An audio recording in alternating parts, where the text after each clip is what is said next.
Hello and welcome to our monthly sit-down with UMHB Vice President for Athletics, Randy Mann. In fact, our last formal sit-down interview of 2020. It's hard to believe, Coach, but we've made it. We've made it through one semester. How would you say, looking back, things have gone? You know, the way it worked out, John, I think someone in administration was very smart to move up our fall semester and get under the pandemic and the big spike that's happening right now. So I think it was very successful. All in all, looking back on it, I think it was a great move, and we've had a very, very good, productive fall. What have we learned, do you think, that's going to help us as we move through the winter with basketball season getting underway and then going into the spring that we hope we're going to get all of those seasons in as well? What lessons have we learned through the fall that we think can help us? Well, I think more than anything, I think our students now realizing how serious it is, and if we have an outbreak on campus or within a team, you know, how devastating it can be for their team. None of them want to sit out another spring like we did last spring. So I think more than anything else, early after they came back, I don't know if they were as cautious, and even though they were preached to, I don't know if they took the precautions that they needed to. And I think more than anything else, they're more conscientious. They understand because they've seen it. More and more teammates and more students have had the virus this fall. And so I think they realize the importance of being safe. Now, the basketball teams are going to be around, but just like so much, we're going to see something that we've never really seen. It's going to be almost 7 weeks before the rest of the student athletes get a chance to get back together with their teams and with their coaches. What has been your message to the coaches? What's been your message to those student athletes? Because that is a long time not to be together and to be away, and you don't want to see them lose any of the momentum they gained this fall. Yeah, the biggest message there is to stay in contact. You know, call them weekly, check on them, send them their workout schedules, make sure they're doing things, not just sitting on the couch. But more than anything else, it's just checking on them, checking on their well-being. They're doing okay. What can we do to help them? And more than anything else, we don't want to just lose contact for 6 weeks. But the big thing is just how are they doing? You know, what can we do? Are they staying active? And send them the workouts that they need to stay active. And so that's the biggest thing, just contact our players. Now, there's been so much talk about all the changes that have been made practice-wise. Now we're starting to get into competition with the basketball teams.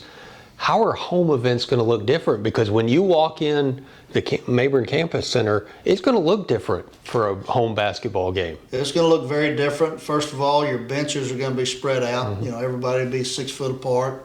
We will not pull out the east side bleachers, so those will all remain pushed in. So the second thing you're going to notice is fans. There won't be as many fans. We'll be about 50% capacity at the most. And, you know, folks will be wearing masks. We're going to ask as long as you're sitting in the stands and our team's on the bench. Our score table folks are going to wear masks, and so that's mandatory. And so it's going to look and feel just a little bit different. Just number one, just because it's just going to be spread out more open. And that's a big thing to touch on because it is now a conference-wide rule that for all indoor venues, all the spectators are going to have to be masked throughout all of it. So I think it's an important message, and maybe touch on that again, that this is not something we're putting in. It's going to be conference-wide.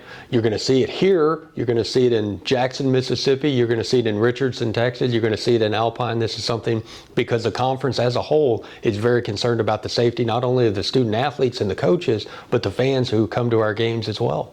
Exactly, and that's exactly right. It's going to be a conference rule. It's a mandate. So wherever you go, you need to have your mask with you. You'll be expected to wear that mask. Some of our conference foes are going to play without spectators. Some are going to play limited capacity, and we're just going to have to wait and see what this spike does and see how it plays out. But next week, our men's basketball team is going to Abilene, and they're going to play Hardin-Simmons on Friday night with a limited fan base.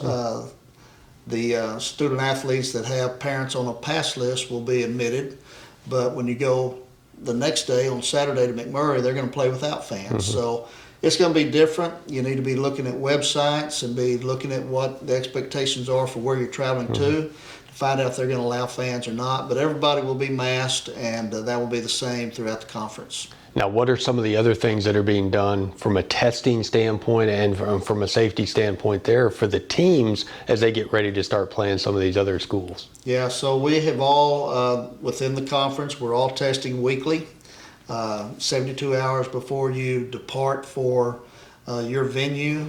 You got to have a test, and then we have to take that list of all the negative tests. We got to forward it to the athletic director at the venue that we're going to.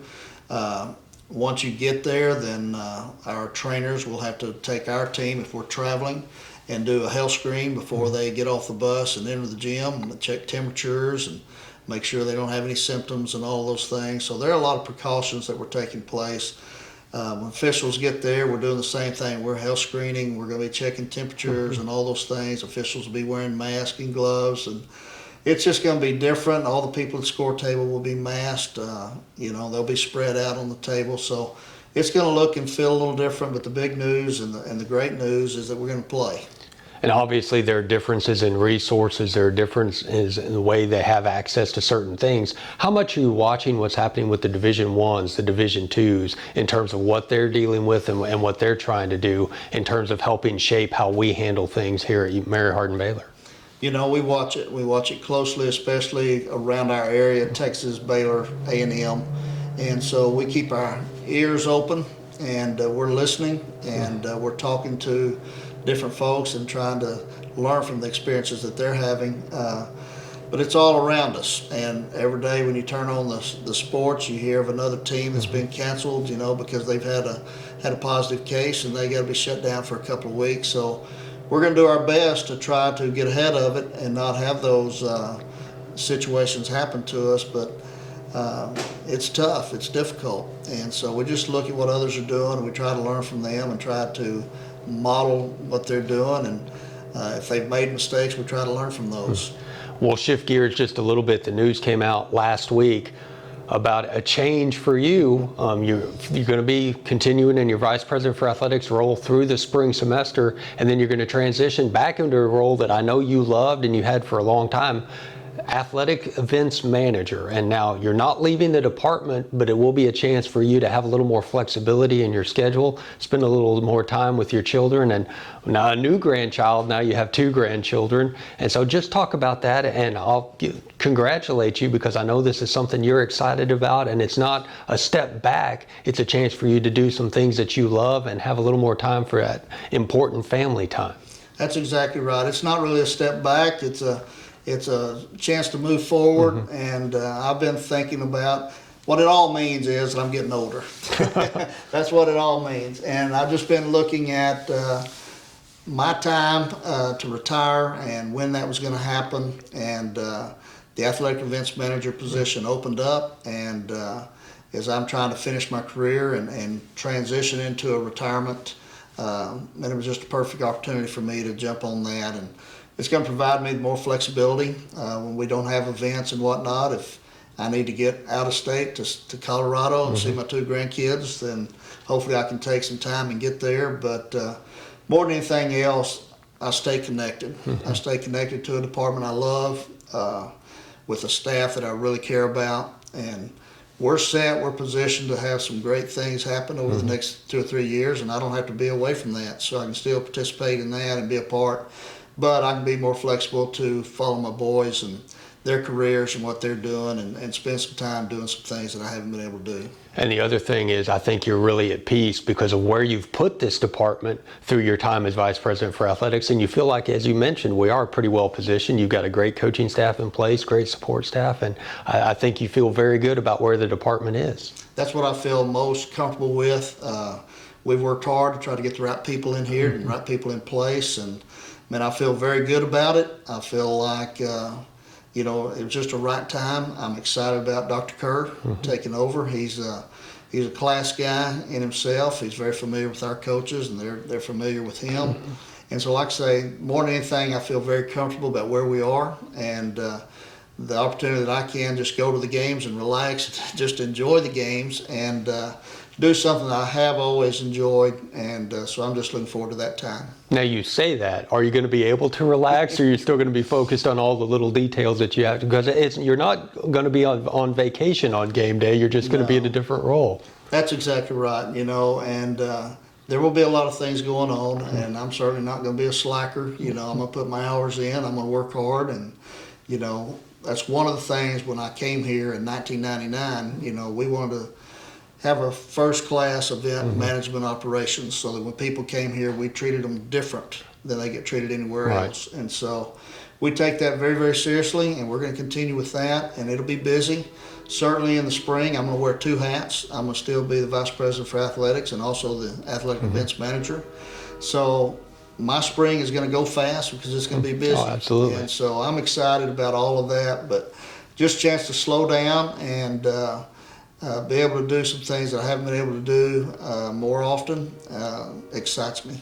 And you mentioned Dr. Mickey Kerr will be taking over the role of Vice President for Athletics. Now, he doesn't have a big learning curve in terms of the athletic department. He's a former baseball letterman. He was an assistant coach. He was a head coach here. He's been the faculty athletic representative the last couple of years. So you've worked closely with him in that role. So there won't be a big learning curve. But how important is it that you do have the spring where you can help him with the transition and help him learn some of the nuances of what that position will be like? I think that's an advantage in this situation. And since Mickey's been the FAR for the last 3 years, we work closely together. He's been on all of our AD conference calls that we've had, so he's kind of in the know already about how those meetings go and the expectations of the meetings, and he already kind of knows the inner workings of what the conference is doing, so he's already tuned in. The chance to work with him side by side during the spring, I hope will be beneficial for him. It'll be beneficial for me. But I think that he won't miss a beat. So when he hits June 1st, I mean, he's got a good understanding of where we are, what we need to do, and he can put his little touches on it and make it better. And so I think it's a great advantage for him, certainly. And I look forward to spending a lot of time with him during the spring. How much more does that help put you at ease, because you know the department is going to be in good hands, and this has been your baby for a while now. So you'll go back to 2012, and knowing that you're going to be able to pass the torch to someone you do have so much respect for and have worked so closely with. Yeah, it makes me feel good. I just the coaches have been great. The coaches make the department. I'm just kind of a cheerleader and try to get out there and help them where I can. But I feel really, really good. It's in good hands. I'm proud of all the things we've accomplished. There's been a lot. There's been a great number. But more than anything else, I'm just thankful that I had the opportunity to be here and come in 1999. I never thought that I would do this. I never thought that I would have the successes that I had. But it's really a tribute to all the coaches that have been here and all the hard work and dedication that they put in. Now, we've done this privately. We haven't done this in a public forum before, and I don't think you can pick just one, but you've been here a long time, so going back to 1999. All the great memories. Is there anything that really stands out, or is it just a flood of great memories as you look back on your time? John, I was asked to put together a top 10 moments, and I couldn't just stop at 10, and I think I bled over to 18 or 20, but there's a lot, there's a lot to be proud of. Certainly facilities, the improvements, the building of the stadium is I'm really fond of that. The soccer and tennis locker rooms out there, I'm proud of that. There's a lot of games, when I first came here, being able to win the first ASC conference championship with men's golf sticks up there as a highlight that I'll always remember.